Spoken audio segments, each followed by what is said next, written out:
Berham, apakah kamu sudah baca firman Tuhan sebagaimana disarankan kemarin? Berham sudah baca kitab Ezra pasal 3. Bagus. Sekarang, biarlah firman yang sudah dibaca itu dapat berjalan dalam hidup semua pemirsa BDKA. Berham tidak sabar mendengar uraian tentang apa yang terjadi pada bulan ke-7 setelah orang Israel tiba di Kanaan. Minta firman-Nya menerangi perjalanan hidup kita semua. Siap? Halo, yuk adik-adik, kita berdoa dulu karena kita mau belajar firman Tuhan dalam petualangan kita di dalam kerajaan Allah. Mari kita berdoa. Bapa di surga, pimpinlah kami dengan hikmat bijaksana Tuhan untuk kami boleh masuk ke dalam seluruh kebenaran firman-Mu. Dalam nama Tuhan Yesus kami berdoa. Amin. Adik-adik, pada bulan yang ke-7 setelah orang-orang Israel sampai ke Yerusalem, serentak diadakan pertemuan nasional. Mereka berkumpul bersama-sama, dipimpin oleh siapa? Dipimpin oleh Zerubabel dan dipimpin oleh Imam Besar Yesua. Tentu adik-adik masih ingat kan siapakah Zerubabel? Kita pernah melihat siapakah orang ini sebelumnya. Nah, adik-adik, apakah yang mereka lakukan sehingga mereka mengadakan pertemuan nasional itu? Mereka membangun mezbah Tuhan di tempat semula untuk memberikan persembahan kepada Allah Israel. Tetapi, mengapa mereka hanya membangun mezbah? Bukankah mereka diminta untuk membangun bait Allah? Adik-adik, ketika mereka sampai ke tanah kelahiran mereka mengalami pergumulan yang sangat berat. Mengapa? Mereka takut terhadap penduduk negeri itu di sekitar mereka. Tetapi di sisi lain, mereka sangat rindu untuk menyembah Tuhan. Jadi di satu sisi mereka takut, di satu sisi mereka ingin beribadah kepada Tuhan. Itulah mengapa pada bulan yang ke-7 mereka membangun mezbah. Walaupun mereka takut, mereka mau beribadah kepada Tuhan. Karena mereka tahu bahwa ada pertolongan di dalam Tuhan. Tapi ketika mereka sudah berhasil melangkah untuk memberikan persembahan kepada Tuhan, untuk beribadah kepada Tuhan, mereka dikuatkan untuk melakukan ibadah-ibadah mereka. Sehingga setelah itu ibadah-ibadah pagi, petang, persembahan pagi, persembahan petang, mereka boleh persembahkan dengan konsisten. Bahkan mereka bisa merayakan Hari Raya Pondok Daun. Di dalam Hari Raya Pondok Daun ini pun mereka beberapa hari harus secara konsisten mempersembahkan korban kepada Tuhan. Juga di pagi hari, juga di petang hari. Bukan hanya itu adik-adik, setelah langkah pertama mereka kerjakan, mereka sekarang berani untuk memberikan persembahan, melakukan ibadah kepada Tuhan di hari-hari bulan baru atau di hari-hari raya sesuai dengan apa yang tertulis di dalam kitabnya Musa. Langkah pertama memang perlu. Tetapi Pak, apakah mereka hanya melakukan itu saja? Bagaimana dengan pembangunan bait Allah? Nah, adik-adik, dengan langkah pertama tadi itu, mereka akhirnya juga berani untuk memulai membangun bait Allah. Apa yang mereka lakukan?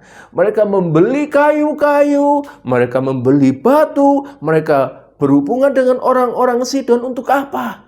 Untuk menyediakan setiap hal yang diperlukan untuk pembangunan rumah Tuhan. Maka pada akhirnya pada tahun yang kedua dimulailah meletakkan fondasi untuk rumah Tuhan. Ketika fondasi rumah Tuhan ini diletakkan, mereka memuji Tuhan, mereka mengatakan terpujilah Tuhan. Bahwasanya ia baik untuk selama-lamanya, kasih setianya untuk orang-orang Israel. Adik-adik, jemaat Tuhan berjumpa dengan Allahnya di dalam pujian. Mereka merasakan sukacita. Itulah mengapa kemudian mereka bersorak-sorai, adik-adik. Tetapi jemaah yang hadir pada waktu itu akhirnya terbagi menjadi dua kelompok. Yang satu adalah orang-orang tua, yang satunya lagi orang-orang muda. Siapakah orang-orang tua ini? Mereka adalah orang-orang yang melihat kemegahan dari bait Allah yang dibangun oleh Salomo. Begitu megahnya. Ketika mereka melihat batu fondasi diletakkan, justru mereka menangis. Mengapa adik-adik?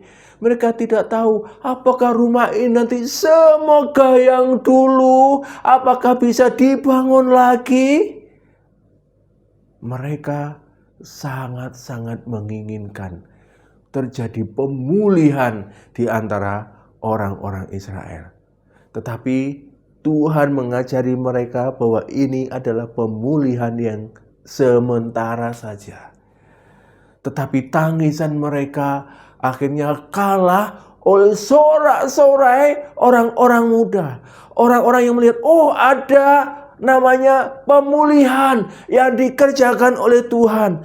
Padahal mereka juga tidak tahu bahwa pemulihan ini adalah pemulihan yang sementara. Pemulihan yang sejati nanti dikerjakan oleh Mesias. Mereka harus belajar untuk bersabar, adik-adik. Dari petualangan kita kali ini, kita belajar apa? Kita belajar, mungkin kita pernah mengalami ketakutan ketika kita mau mengerjakan bagian yang ditentukan Tuhan bagi kita.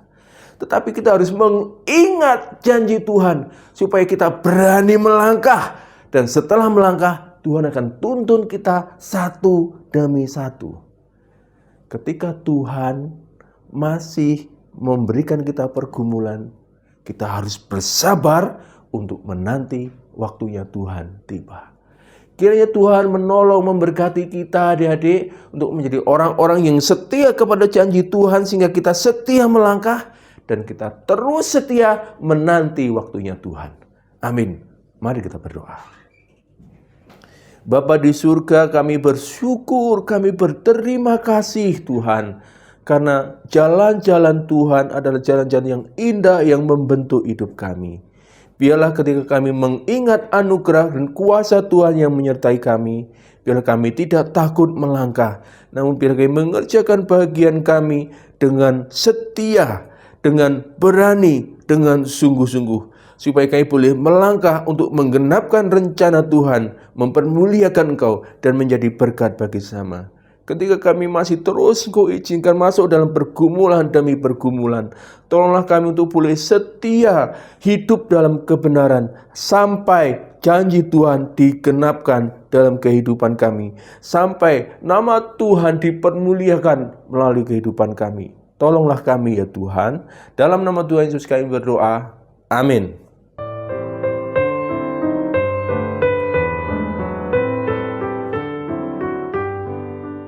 Tuhan bisa bekerja melalui hal-hal yang negatif dan positif. Semuanya mendatangkan kebaikan buat kita. Apa yang kamu pikirkan, Berham? Barusan kita dengarkan bahwa generasi tua menangis dengan keras karena kejayaan masa lampau tidak terulang. Sebaliknya, generasi muda bersorak-sorai dalam pujian kepada Tuhan karena bait Allah dibangun lagi. Ingat, yang menentukan bukanlah sarana, kaya atau miskin, sehat atau sakit, pandai atau bodoh. Semuanya dilihat dari anugerah Allah yang harus dipertanggungjawabkan. Belajar sungguh-sungguh dan letakkan pengharapan hanya pada Kristus. Maukah teman-teman? Ayo kita giat belajar dan teruskan pembacaan dari kitab Ezra 4. Dah.